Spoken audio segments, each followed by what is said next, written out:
ये सवाल पेपर में पूछा गया। मैं देख रहा था अभी एक टीचर की क्लास में तो 10 उत्तर बता दिया, ऐसे तुक्के मार के उत्तर नहीं करना, जेन्युइनली इस सवाल का उत्तर क्या होना चाहिए। मैंने जब ये सवाल पहली बार देखा और मैं शायद पेपर में बैठ के भी देखता तो इस सवाल को मैं दोबारा जरूर पढ़ता, क्योंकि मैंने ऐसा सवाल इससे पहले नहीं देखा। मैं इतना जानता हूं कि मुझे अगर सिक्कों का अनुपात आप नहीं दोगे तो मैं इस सवाल को नहीं कर पाऊंगा। बट आपने तो ऐसे ही सवाल पूछ लिया, आपने तो कह दिया एक व्यक्ति के पास 5 रुपए, 2 रुपए, 1 रुपए के सिक्के हैं। तो ये वो सवाल था जो बच्चों ने 2 बार पढ़ा, उसके बाद भी बच्चे छोड़ आए। क्या इस सवाल का उत्तर निकाला जा सकता था? हाँ जी, इस सवाल का उत्तर निकाला जा सकता था। कैसे? देखो, 5 रुपए के सिक्के थे, जब कभी ऐसा सवाल फंसे, 2 रुपए के सिक्के थे और 1 रुपए के सिक्के थे। मैं कॉन्सेप्ट समझाना चाहता हूं, इसीलिए मैं सिक्कों की संख्या को एबीसी मानना चाहता हूं। मैंने कहा ए सिक्के, बी सिक्के और सी सिक्के, तो आपने कहा कि जी सिक्कों की संख्या टोटल कितनी है?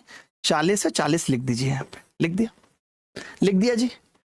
अब 5 रुपए के सिक्के का मतलब 5A उसकी वैल्यू हो गई, 2B इसकी वैल्यू हो गई और सी की तो सी रहेगी बराबर 100।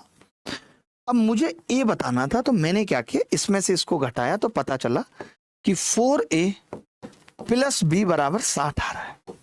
मैं ये कह सकता हूं ए की जो वैल्यू है वो 15 माइनस B/4 है।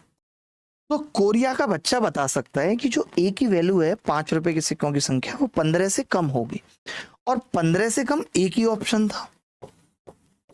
अब कई लड़के इसमें क्या है, सारे ऑप्शन चेक कर करके देखेंगे। अगर आप सारे ऑप्शन चेक कर करके देखोगे तो आपको नहीं लगता समय ज्यादा लगेगा? कि आपने 17 पंजे 85 बनाया, 15 को तोड़ रहे हैं 2 और 1 में, नानी याद आ जाएगी। ये सवाल ऐसा नहीं था जहां पे एग्जैक्ट नंबर ऑफ कॉइन्स निकालने की जरूरत थी। यहां बस ये पता करने की जरूरत थी कि 5 रुपए के सिक्के जितने भी हों मगर वो 15 से कम होंगे, और 15 से कम एक ही ऑप्शन था।